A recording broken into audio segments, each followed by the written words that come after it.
নমস্কার, আমি প্রত্যয়। তো এখন এই ভিডিওতে শাকিব খানের 'বরবাদ' নিয়ে কথা হবে, যেটা আমি গতকাল দেখলাম। এবার অনেকে প্রশ্ন করতে পারবে, আপনিও তাহলে শাকিব খানের 'বরবাদ' দেখে ফেলেছেন? ইন্ডিয়াতে তো রিলিজ করেনি। কিভাবে দেখলেন? হ্যাঁ, আপনি যেভাবে ধরছেন বা চিন্তা করছেন আমি সেভাবেই দেখেছি, কিন্তু সেটা YouTube প্ল্যাটফর্মেই দেখেছি।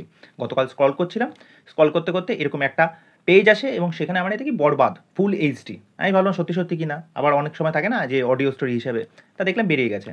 তা যাই হোক, আমিও লোভ সামলাতে পারলাম না। আমি দেখি মানুষ তো এত চর্চা করছে এই সিনেমাটাকে নিয়ে, নানারকম কাটাছেঁড়া, নানারকম তর্ক-বিতর্ক আলোচনা, এবং আমি এই বিষয়টা বলে রাখি, প্রত্যেকটা মানুষের একটা ইন্ডিভিজুয়াল চিন্তাভাবনা আছে, তারা কীভাবে সিনেমাটা দেখবে, ওকে? এবার বাংলাদেশের সিনেমা মানেই সেই সিনেমাটা একটা অন্যরকম থট প্রসেস নিয়ে দেখতে হবে, এই সিনেমাটাকে নিয়ে এই করতে হবে, এই সিনেমাটাকে বুলি করতে হবে। এই বিষয়ে যদি কারোর মনে প্রথমেই চিন্তাভাবনা থাকে, তাহলে আপনি কিন্তু সিনেমাটাকে সেইভাবেই দেখার চেষ্টা করবেন, ওকে? তা প্রথমত আমার সেরকম কোনো থট প্রসেস ছিল না, এবং আমি এই জিনিসটা বলে রাখি আপনাদেরকে, এখন আমাদের যেরকম পরিস্থিতি চলছে, বর্তমান পরিস্থিতি, এই যে বাংলাদেশ, ইন্ডিয়া, পাকিস্তান, এই যে ত্রিকোণ একটা নানারকম ঝুট ঝামেলা, একে অপরকে নানারকম কাদা ছোড়াছুড়ি করা, যেটা হচ্ছে, দেখুন ওটা আরেকটা বিষয়। এইটা হচ্ছে একদম এন্টারটেইনমেন্ট চ্যানেল। এখানে আমি এই জিনিসটা টানবই না, এবং যারা ওই পার্ট থেকে আমার ভিডিও দেখছেন, আমি তাদেরকেও এই জিনিসটা বলে রাখবো, এই ডেকোরামটা বজায় রাখার চেষ্টা করবেন। এখানে এসে এই জিনিসের ছ্যাবলামিগুলো করবেন না। সেইগুলো দেখতে খুব বাজে লাগে। আপনারা অন্য চ্যানেল আছে, সেখানে গিয়ে নির্দ্বিধায় করতে পারেন, ওকে? চ্যানেলের অভাব নেই। আর আমার এই ভিডিওতে 'বরবাদ' সম্পর্কে পুরো বিস্তারিত বক্তব্য থাকবে।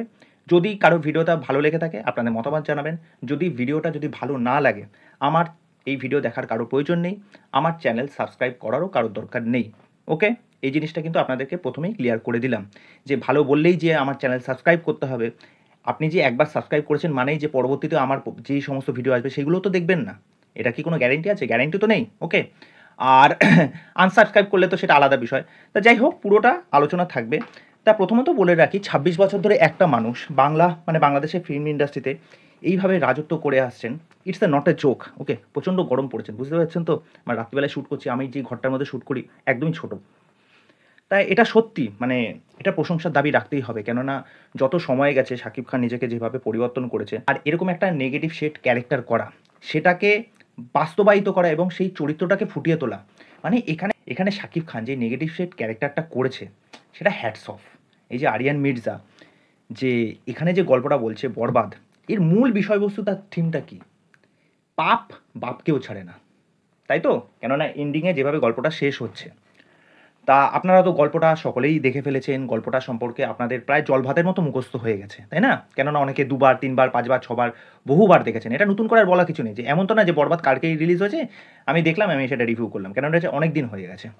তা প্রথমেই ওই যে বললাম, শাকিব খান আদ্যোপান্ত, মানে যেরকমভাবে এই ক্যারেক্টারটাকে তিনি ধরেছেন, সেই যেই পালসটা বুঝতে পেরেছেন, এবং প্রত্যেকটা লুকে শাকিব খান মানে ভয়ঙ্কর, ভয়ঙ্কর। তার ডায়লগ ডেলিভারি, তার ম্যানারিজম, তার যেরকমভাবে এই যে ক্যারেক্টারে সুইফট হচ্ছে, এই যে চেঞ্জেসটা আনছে, তার যেরকম বডি ল্যাঙ্গুয়েজ, তাকে যেরকম দেখতে লাগছে, তার যেরকম অ্যাগ্রেশন, তার যেরকম রুডনেস, ওকে? এই যে তুড়ি মেরে কথা বলা, এই যে অ্যাটিটিউড, সোয়াগ, নিতুর সাথে সে যখন ফার্স্ট ইন্টারাকশন করছে, তার প্রতি যে সে প্রেমে পড়ছে, সেই সময় তার একটা আলাদা এক্সপ্রেশন, ওকে? এবং সে যখন রেগে যাচ্ছে বাবার প্রতি বা অন্যান্য লোকজনের প্রতি, সেই সময় তার একটা আলাদা এক্সপ্রেশন। সে যখন রিভেঞ্জ নিচ্ছে, তার সেই সময় একটা আলাদা এক্সপ্রেশন। মানে এখানে শাকিব খান মানে অনবদ্য কাজ করেছেন। আমি বলব তুফানের থেকেও ভালো কাজ করেছে।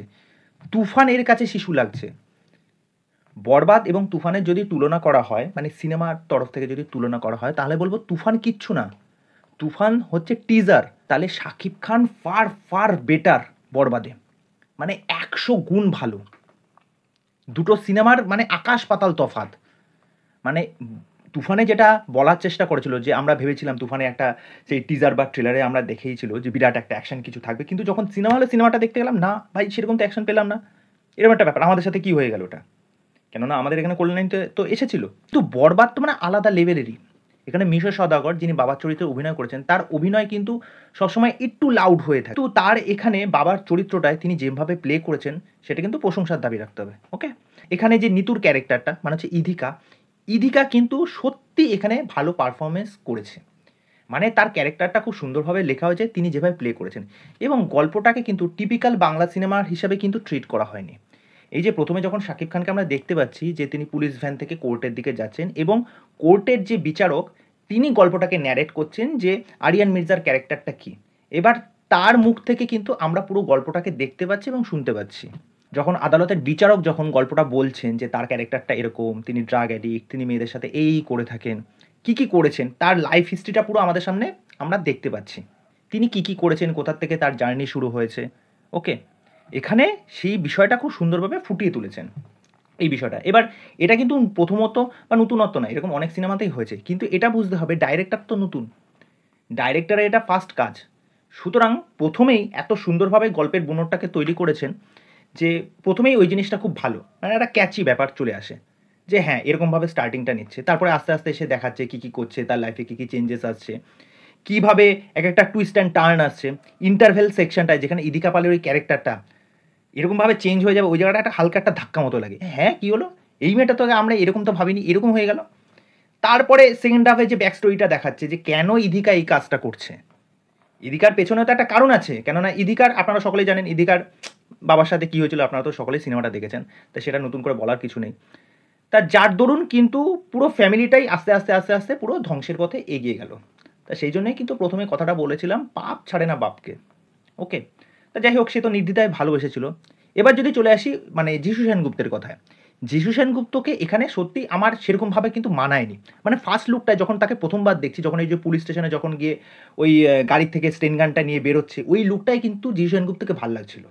কিন্তু পরবর্তীতে যিশু সেনগুপ্তের ওই বড় বড় চুল, ঠিক আছে, ওই লুকটায় মানাচ্ছে না। সত্যি কথা বলতে যিশু সেনগুপ্তকে পুরো কীর্তনিয়া পার্টির মতো লাগছে, ওই লুকটায় মানাচ্ছে না।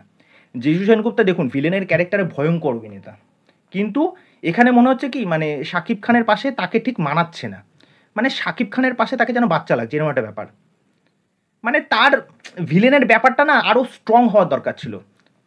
ওকে, মানে শাকিব খানের জায়গাটায় তাকে ঠিক ম্যাচ করতে পারছে না। মানে এই যে শাকিব খানের যে অরাটা বরবাদে দেখানো হয়েছে, মানে সে তো পুরো স্ক্রিন খেয়ে নিয়েছে পুরো, সে একাই সমস্ত কিছু মানে জ্বালিয়ে পুড়িয়ে ছাড়কার করে দিয়েছে। এখানে শাকিব খানের এই পুরো সিনেমা জুড়ে যা ব্যক্তিত্ব, সেই ব্যক্তিত্বের পাশে যেন যিশু সেনগুপ্ত যেন ফিকে লাগছে, এরকম একটা ব্যাপার। যিশু সেনগুপ্তকে আরেকটুভাবে কিন্তু ভালো মতো প্রেজেন্ট করা যেত। যিশু সেনগুপ্তের লুকটা আমার কাছে কিন্তু একদম পোষায়নি, আমার ভালো লাগেনি, এটা আমার পার্সোনাল অভিমত। ওকে, এবং লাস্টে যেভাবে শেষ করছে গল্পটাকে সেটা আমরা দেখতেই পাচ্ছি। এই সিনেমার মধ্যে দেখুন সিনেমাটা খুব ফাস্ট পেসড। ওকে, আমার মনে হয়েছে এই সিনেমাটার একটু 20-25 মিনিট টাইম একটু এক্সট্রা নিতে পারত। ওকে, এইবার এই সিনেমার কোন দুটো দিক আমার একটু হালকা কমজোরি লেগেছে। প্রথম কথা হচ্ছে, ভালো করে বুঝবেন, এই যে নিতু, তার বাবার সাথে তো অন্যায় হয়েছে, সে রিভেঞ্জ নিচ্ছে শাকিব খান এবং শাকিব খানের বাবার সাথে। আপনি ধরুন নিতু, আমি ধরুন নিতু, আমার সাথে, আমার পরিবারের সাথে বা আমার বাবার সাথে কেউ যদি অন্যায় করে, তাকে যদি ফাঁসায়, তাকে যদি জেলে পাঠায়, আমি যদি বুঝতে পারি যে সেই লোকটা বা সেই লোকের ছেলে এটা করেছে, তাকে তো আমি কী করবো, তার কাছ থেকে তো আমি রিভেঞ্জই নেব।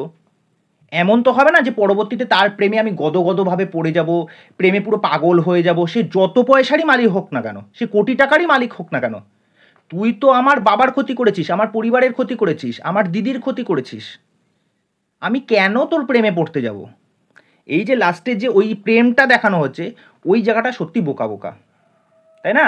আজকে যদি আপনার বাবার সাথে বা আপনার পরিবারের সাথে কেউ খারাপ করে, আপনি যদি বুঝতে পারেন কখনো তার মেয়ে বা ছেলের সাথে আপনার প্রেম আসবে যে এই লোকটা আমার বাবার সাথে ক্ষতি করেছে, আমার পরিবারের ক্ষতি করেছে, আমি এর সাথে কখনো প্রেম করতে পারবো বা ভালোবাসতে পারবো তাকে? এটা কখনো হয়? সুতরাং এই জায়গাটা দরকারই ছিল না। এই যে লাস্টে গিয়ে একটা রোম্যান্সের ওই জায়গাটা দেওয়ার চেষ্টা করেছে, এই জায়গাটা কোনো প্রয়োজনই ছিল না। এই যে তুই আমার সাথে দাগাবাজি করেছিস, তুই আমাকে প্রেমে ছ্যাঁকা দিয়েছিস, তোর জায়গা থেকে তুই ঠিক আছিস, আমার জায়গা থেকে আমি ঠিক আছি, লাস্টে তোকে আমি পোষাইনি, আমার এমনি মটকা করা, আমি তোকে গুলি করলাম, তুই মরে গেলি, ব্যাস, গল্প এখানে শেষ। এই জায়গাটা অবধি ঠিক ছিল। ওকে, লাস্টে ওর যে বাবা মারা গেল, ঠিক আছে, গুলি করলো, ইয়ে করলো, ঠিক আছে, সব ঠিক আছে। আরেকটা যেটা আমার কমজোরি মনে হচ্ছে, এই যে ছেলে যে বড় হয়ে উঠছে, বাবার সাথে যে ছেলের কেমিস্ট্রিটা, এটা দেখানোর দরকার ছিল, এই পোর্শনটা একটু কম হয়ে গেছে। ওকে, এবার অনেকে অন্যান্য অনেক সিনেমার এটা ওটা রেফারেন্স টেনে আনা, এটা ওটা না, কেন দরকার, কিছু দরকারই নেই। এটা বাংলা সিনেমা ভাই, আমি অন্য কোনো সিনেমার রেফারেন্স টানবো না।